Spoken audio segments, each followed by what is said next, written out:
Season 2 na. Can you believe it? Season 2 na ng Labada. So, yes. Season 2 ng Labada series? Yes. Anong episode ng season 2 to? 1. Dami mong labahan, yeah. Mas madami pa tayong season kaysa sa mga ibang series. Ng K-drama. Yes. Kasi ito na, continuing to. Sequel to every weekend. Hanggang tayo. Hanggang mag-graduate na ako ng college. Meron na tayong season 10. Imagine that. But anyways, okay. Let's get started na, guys. Tara, let's. Guys, alam nyo, yung labahan namin, nandito sa taas ng bahay namin. So, ayan po. You can see the view. And here are all of our neighbors' houses. Ayan po. It's a very nice view. Sino naglaban yan? Huh? Si Daddy. Yes, marami kaming halaman, guys. So, flexing namin yan. Ang ganda ng mga kapitbahay namin, guys. So, ito po yung nasa taas ng bahay namin, guys. My dad, si Daddy yung naglaba dyan. Kasi matitigas yan. Pabibigat. Yes. It's for the boys. Ayan po yung village namin, guys. Very nice. And it actually just rained because it's rainy season na, guys. So I hope drying our clothes won't be a problem. Sana naman hindi. Tara na, guys. Simulan na natin yung paglabada, guys. Labadami, oh. Surf! Let's surf, guys. Surf uli ang gamit mo. Alam mo, dapat pabayaran ka na ng loyalty award ng surf eh. Loyal ako sa surf kasi yan lang maka-afford namin. Bakit? Hindi naman yung mura ang surf. Mahal pa din. Kaya nga, bumibili kami ng Kasi mahal. Ubusin mo yun. Oo, ubusin. Ganun. Shake. Kung kunti sa'yo doon.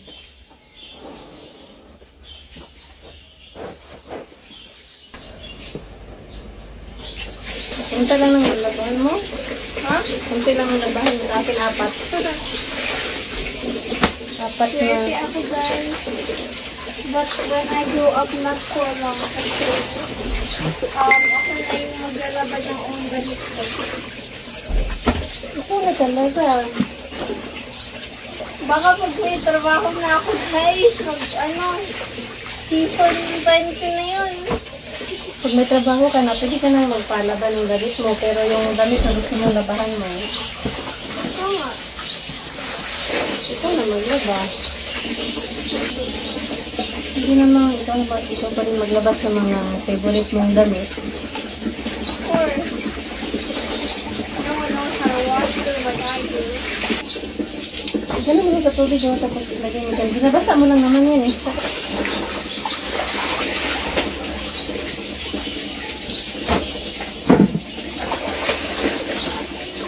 Malinis na itong laundry area natin. Malinis kami ni Daddy eh. Bakit? Nakalinis. Of course.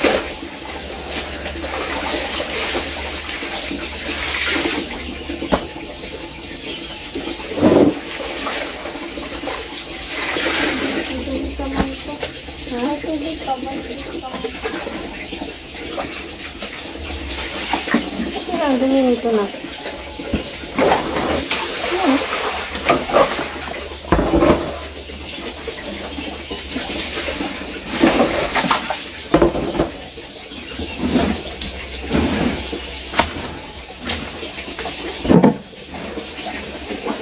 Ba't parang pagod ka na, hindi ka ba nga nakastart?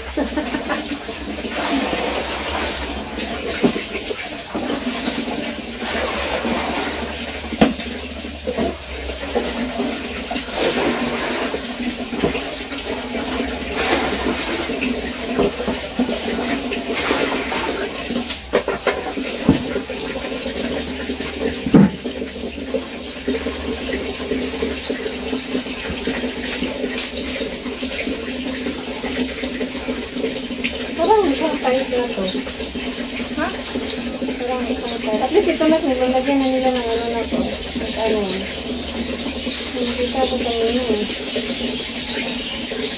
Ito ba? Kanyan. Hindi mo na kagatin. Pero hindi ko pa rin makakagat. Ano, hindi na, ano ba? Meron na kasi hindi na. These are ants. Oo, itama mo na yan sa'yo.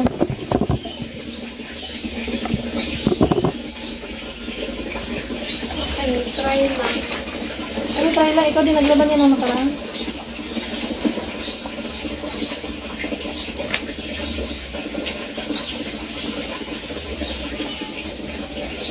Mamaya mag-search tayo.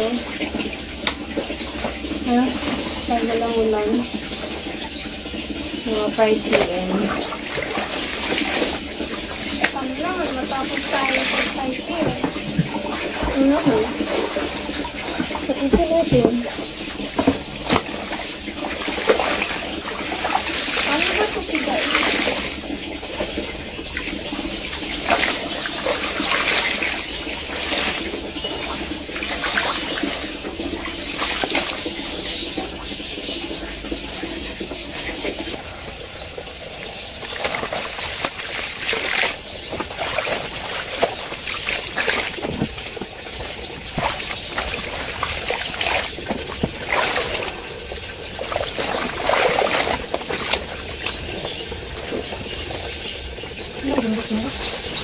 Hanggang siya oh.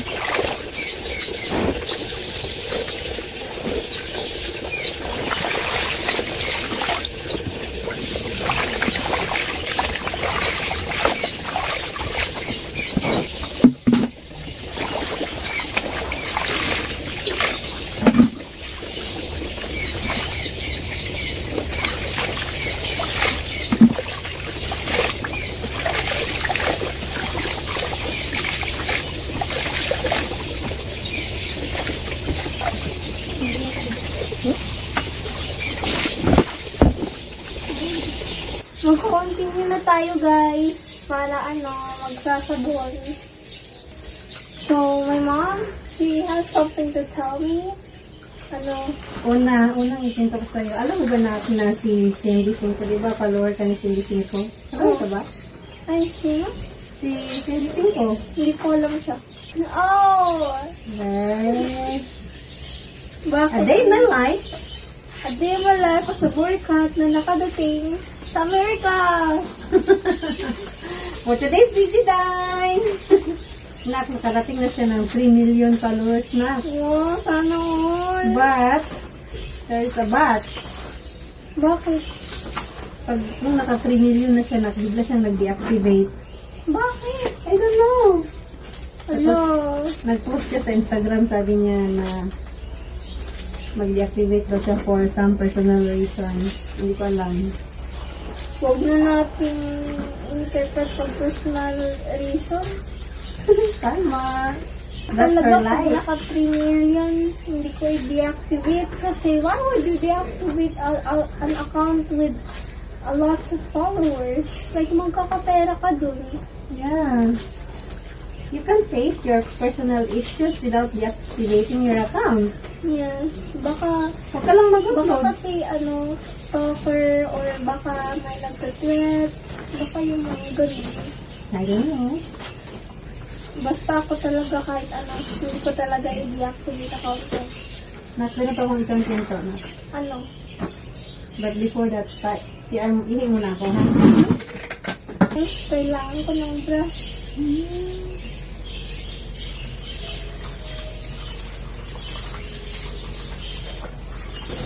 Nak. Habang naglalaba tayo, Nak. Meron akong ikwento sa'yo. And then after ako magkwento, you give your reaction. Okay? Okay, chismis. No, it's not a chismis. It's an issue that is trending in Facebook. Okay, ano yan? Ang title ng trend na yun is Jollibee Paper Bomb. Bakit? Ano ba yun? Merong mag-asawa. Okay. And then the wife Okay. Nag-post siya sa Facebook. Wait, ano to? Ba't brown? Ayan. Tingin. Kasi. Dumi kasi yan. Ay. Ba't hindi? Tapos, kumig na. Kaya mag-reaction ka pa. Ang wife, nag-post siya sa Facebook natin yung tinitle niya. Jollibee paper bag story. So, si wife, nanganganak siya sa ospital. So, huwag na natin masyadong habain na istorya. Habain mo na. Sige na. Nandun siya sa ospital na. So, nasa delivery room siya. And then,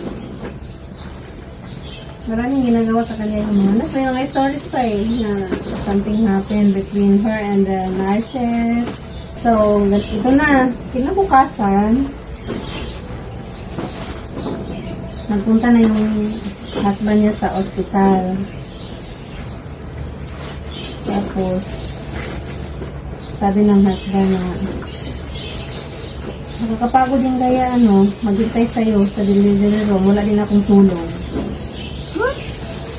Hindi ko gets. Yung husband ba, parang nag-rant siya na, kasi di ba yung wife niya nanganganak sa delivery room.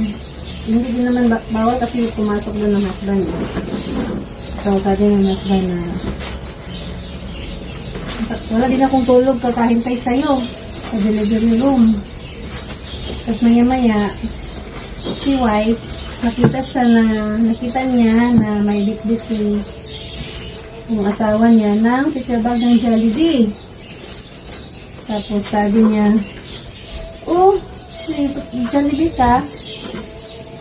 Gutom na rin ako. Tapos sabi niya husband, gutom ako.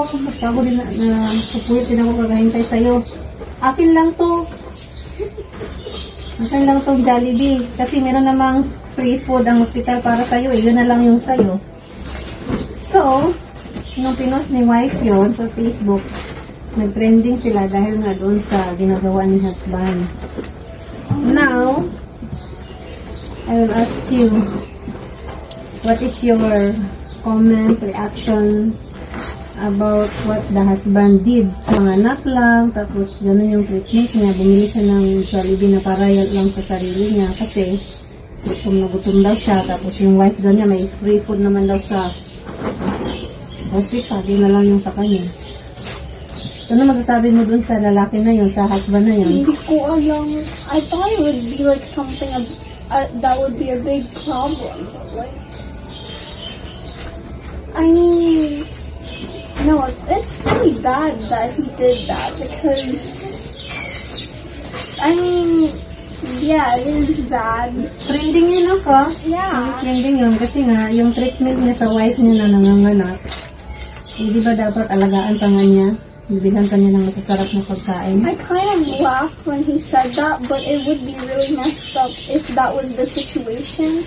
Like, it would be funny if it was different situations, but when I just remembered it was when the woman gave birth, so that was really messed up. So, if he said that in different situations, it would have been funny. Yeah. But it's, hindi pa, masama talaga pag sinasabi niya sa, wife niya na nag-give birth. Like, he should be celebrating. Like, as her husband, like, he should be celebrating for the newborn and not, kasi that is not a great scenery to tell your wife that she cannot have food. That is not a great, that is not, you shouldn't say that to your wife if she's done giving birth. Like, that is not the great time to say that. So, di ba dapat say that as dapat hindi siya magsasabi na napapagod din ako, napupwede na ako kakahintay sa'yo. Dapat sinabi niya, baby, so worth it talaga yung paghihintay ng pagpupuyat natin. Diba? Like, I think, So, anong klaseng lalaki yun? For you? Ano masasabi mo sa mga Lalaki Hindi yun. worth it. Hindi worth it. Inglesin mo na kung mahirapan ka mag-Tagalog, ha? Hindi, it's not worth it to have him as your husband. Really? Yes, because if he's the one that wanted a child, I mean, they both could want a child, but if he's the one that wanted a child, then he shouldn't be saying that. He should be celebrating instead. He should, take good care of his wife. Yeah. Dapat bumili pa nga siya ng, dapat sinabi pa nga niya, babe, anong gusto mong kainin? Dapat nga siya bumili ng 2 Jollibee para dun sa baby. Knock. Ano dapat ang sinasabi niya sa wife na? Worth it talaga yung paghinintay ko. And then, dapat tinatanong niya na, Anong gusto mong kainin? Dapat gano'n. Dapat ganyan si daddy. uy, si daddy nung nanganganak ako sa ospital, nanganganak ako kay Kuya King. Binigyan ka Jollibee? Hindi, tinatawanan na siya ng mga nurse. Bakit? Kasi nasa operating room ako na, tapos, hindi, mag-advise ko muna, bago yung kay daddy, advise ko muna doon sa mga wife na may ganung husband. Divorce nyo na lang siya, te. Walang divorce sa Philippines, te. Ay, iwanan nyo na lang siya, te. Kasi, red flag yon. Promise. Niwala ka, red flag talaga yun. Alam nyo, red flag talaga yung mga ganun. Maniwala talaga kayo sa akin, guys. Red flag yung mga ganun. So, ano masasabi mo sa lalaki? Please get better. Wag ka ganun, pre. Wag ka naman ganun sa asawa mo, pre. Hindi. Tall and Na ako handsome in the dark. nakafocus sa labada, guys. Kakachismis. So, ano pa? Ano pang chismis?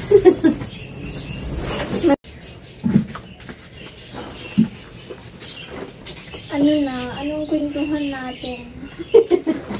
Kwentuhan for today. Labada with Mom. kwentuhan. Ay, labada with Mali. This is our best bonding moment, no? Diba? Oo. Pero nakakasakit sa kamay. Pero worth it. Alam mo yung hindi worth it, guys. Yung sinabihan ka ng husband mo na, ay, wag kang, hindi to sa'yo, hindi to para sa'yo, itong Jollibee na to, para to sa akin. Buti pa naman si daddy, nag-alala. Tapos yung isang husband na yun, grabe talaga, red flag. Parang para talagang, what if si Daniel yun? What if long lost Ano cousin? ba kasalanan ni Daniel sa'yo?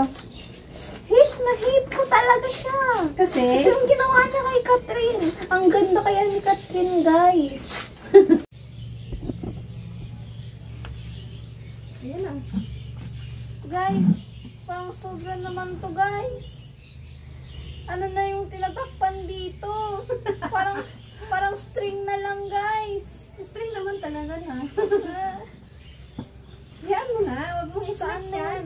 Saan na yung 10 million dito, guys? Wala talaga. Oo, mas lalong mahal yan kasi ang tibay ng string para hindi maputol. Wala tong gold, guys. It's just a string. Oh my gosh. Paano ko ito hugasin? Ano hugasin? Ay, Lalabahan. Paano ko lalabahan? Ganyan lang, parang naglalaman ng bra. Ha? Yan. String lang to, guys. Grabe naman. Kanino ba kasi yan? Sa'yo. Grabe. So, someday magsusuot ka din ng ganyan. Pag ano. No. Makikita, I don't want to reveal my whole, Wet? Yes. Wala ka bang nakaalala ng tawag sa atin ng kain? Kain? Gutom na ako eh. Oh. Ito na, pag natapos ka maglabahan, pwede mo na ito pwede na hindi plansyahin kasi na-plansya na ito ng once eh. Natuwid na yung mga ano niya. Ha? Talaga? Hindi na ata si daddy. Nakabili na ng pagkain. Hindi ko alam. Oh, di ba? Kumanta ka muna, anak, din. Kahit anong kanta. Ano kaya? Love song. Huwag naman yan, my gosh. Pati ba naman dito pa sa paglabada, yung school hair mo pa din? Grabe naman, wag na yan. May tao? Ilang may Shopee. Ha? Ano kaya? Two old friends meet again, wearing older faces. Yan, gusto ko yan. Talk about the places they've been. Two old sweethearts who fell apart somewhere long ago. How are they to know? Nakalimutan ko. Ano yan? Someday we meet again. I haven't needed for more than reminiscent. Maybe this time it'll be love and they'll find. Maybe now they can be more than just friends. She's back in his life and it feels so right. Maybe this time love won't end. It's the same old feeling back again. It's the one they have way back when they were too young to know and love me. But somehow some things never change, and even time hasn't cooled the flames. It's burning brighter than it did before. They got another chance, and if they take it, maybe this time it'll be love and they'll find. Maybe now they can be more than just friends. She's back in his life, and it feels so right. Maybe this time love won't end. She used to smile way back when. Just feel like she used to feel way back when we tried. But something kept them waiting for this magic moment.